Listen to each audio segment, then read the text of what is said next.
look at the broader picture of what's happening in Ethiopia by bringing in William Davison. He's a senior analyst at the International Crisis Group. William Davison, good to have you with us here on TRT World. So, your reaction first to the news that these guys are about to be expelled, and what does that tell us, do you think, about the current Ethiopian government under Abiy Ahmed?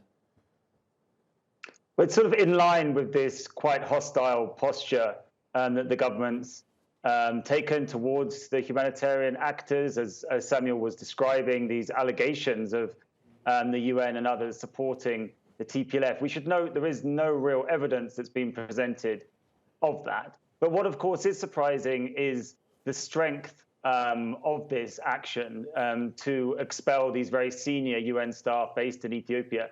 I think that represents a deterioration of the relationships between the Prime Minister and his government and top UN officials, including the head of OCHA, Martin Griffiths, and possibly the Secretary General, Antonio Guterres. They have recently been critical of this situation.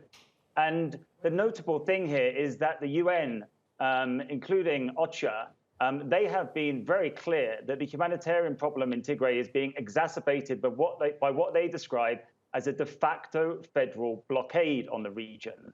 That is obviously going up against the government's narrative that the TPLF is to blame for everything here.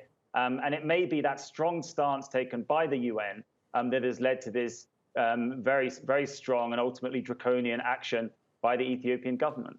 I mean, it does seem ill-conceived, William, doesn't it? Especially when you think that by putting a lid on what's happening in Tigray is an attempt to try and completely stop information coming out. I mean, there is a blockade there. It's difficult for journalists to get in and find out what's happening, but information is seeping out. And it would seem as if the Ethiopian government have made this move just to try and stop the UN from saying bad things about them. And it's not going to stop UN aid workers calling for more assistance and for access to the region, is it? No, I think broadly you're right. Of course, this will have a sort of chilling effect, but I think broadly you're right that your critical information will still come out, and I find it unlikely that the UN will change its posture, that the federal government is largely to blame for this blockade on Tigray because of this action. Perhaps the most worrying element here is that, of course, the conflict is still raging in northern Ethiopia, not so much inside Tigray, but in Amhara and Afar regions, as Tigray forces have gone on the offensive. So what we are now likely to see is an increase in military activity as this blockade is maintained and possibly intensified. So increased military activity and possibly a worsening humanitarian situation inside Tigray. So absolutely, it's certainly not clear how this action will help alleviate that humanitarian situation and prevent a famine. Absolutely right, William. As you mentioned, the crisis does seem to be expanding at this stage. And I wonder then finally a word on Prime Minister Abiy Ahmed, re-elected in those elections back in June, more elections held just in the past couple of days, which will be a rubber stamp for him and his government. He was given a Nobel Peace Prize for making peace with Eritrea not long ago. I wonder what this incident will do to his reputation. What it looks like is a further toughening of his stance and his government's stance towards this pressure from the international community.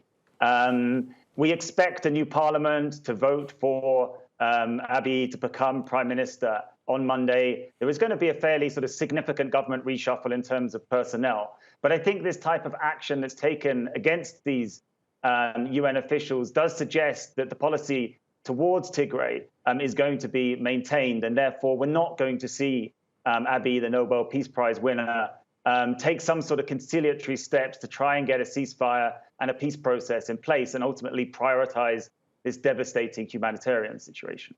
Okay, William Davison from the International Crisis Group. Appreciate that analysis, and also thanks to Samuel Getachew in Addis Ababa. Thanks both.